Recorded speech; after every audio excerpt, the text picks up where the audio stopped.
world's economy is all set to be propelled by cities, and much of that push will come from India. This, according to Oxford Economics. Indian cities are all set to dominate economic growth over the next 2 decades. In fact, 17 of the 20 world's fastest growing cities are in India.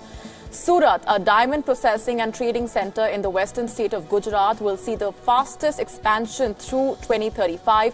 As second spot is Agra in the state of Uttar Pradesh with 8.58% growth. Bengaluru has also marched into the fastest growing list at 8.5%. Hyderabad and Nagpur take the 4th and 5th spots. Tirupur in Tamil Nadu stands at the 6th position at 8.36%. Rajkot is next at 8.33%, followed by Tiruchirappalli and Chennai and Vijayawada. Canadian Prime Minister Justin Trudeau says his government has no involvement in the arrest of Meng Wanzhou. Trudeau, however, said that Ottawa had advance notice about the plan and in fact had no advance notice about the plan to arrest the CFO of the Chinese tech giant and had raised several question marks. As I said, the appropriate authorities took the decisions in this case. We were advised by them with a few days' notice that this was in the works, but of course there was no engagement or involvement in the political level in this decision because we respect the independence of our judicial processes. Further to that, I have not had any direct or indirect conversations with any of my international counterparts on this.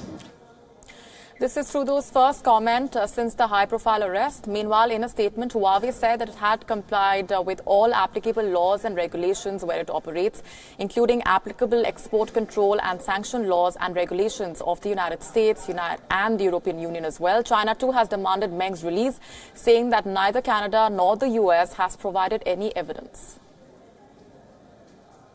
我可以告诉你是迄今为止，无论是加方还是美方，都未向中方提供任何当事人违反两国法律的证据。 Meng Wanzhou was detained at Vancouver Airport on Saturday on an extradition request from the United States. Her arrest was only made public on Wednesday. The charges against Meng have not been made public yet. Reports suggested that Meng's arrest could be related to a possible violation of sanctions against Iran. Meng's bail hearing is scheduled for later. In other news, India is home to only a handful of Jews, so you might think that Hanukkah would be a low-key event in the country. But this synagogue, dating back to the 1200 AD, will prove you wrong. Take a look.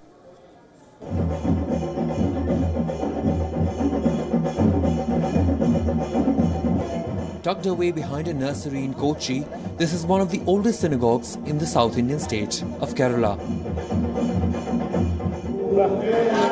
Having been closed for worship for the last 46 years, the prayer hall finally opened to the public on a very special occasion. It's a big celebration because 2 reasons. One reason, because it's a Hanukkah. Hanukkah, it's a holiday for the hero man, yeah? And another reason that we are very, very happy because this wonderful place was people here, my parents and all the other here was here, and they was pray here.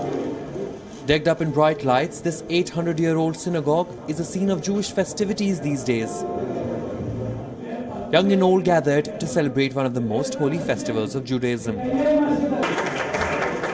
Hundreds of faithful prayed before the customary lamp, reading verses from the Torah of the Hebrew Bible. For the devotees, the synagogue is not just another prayer hall, but also a signifier of deep India-Israel ties. Now, it is a time. Now, very few Jews are here. It should be the monument for the Israel and India relationship. And now it is getting more strengthened and strengthened by all means. A steady stream of visitors line up this architectural marvel, which has been restored to life yet again.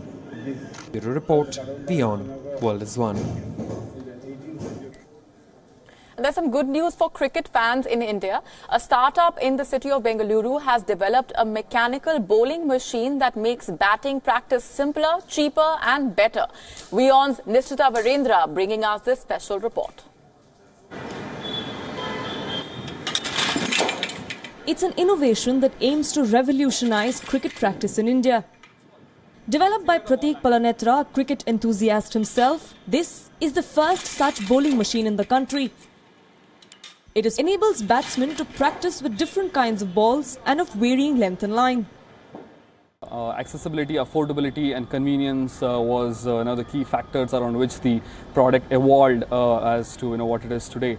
So mechanical in nature, doesn't have any electronics embedded in it, integrated in it, so no batteries, so it's purely mechanical, runs on spring energy.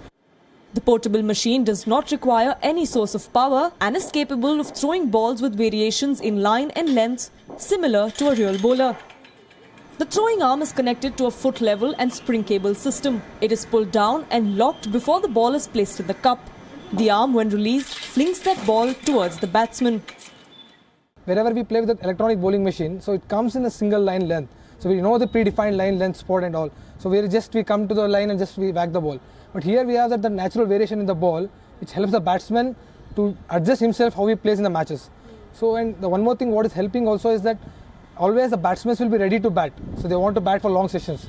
But it's not the same case with the bowlers.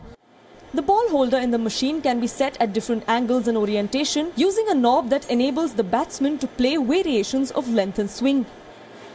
In a bowling machine, if you feed a ball in one particular way, you're tuned to that. Now biomechanically you're tuned to it, so you keep playing on that. Here in case it varies. So length and the direction varies. Most bowling machines in the market today require electricity or batteries and also deliver at a fixed line length and swing. Not to mention, they are expensive. Well, this mechanical bowling machine not just comes closest to imitating a bowler's action, but also significantly reduces the cost for batting practice, an aspect that is bound to come in handy in a cricket-crazy nation like ours, not just for amateur cricketers in cities, but also in far-flung rural areas. In Bengaluru with video journalist Chandan, Nishtita Virendra, WION, World is One.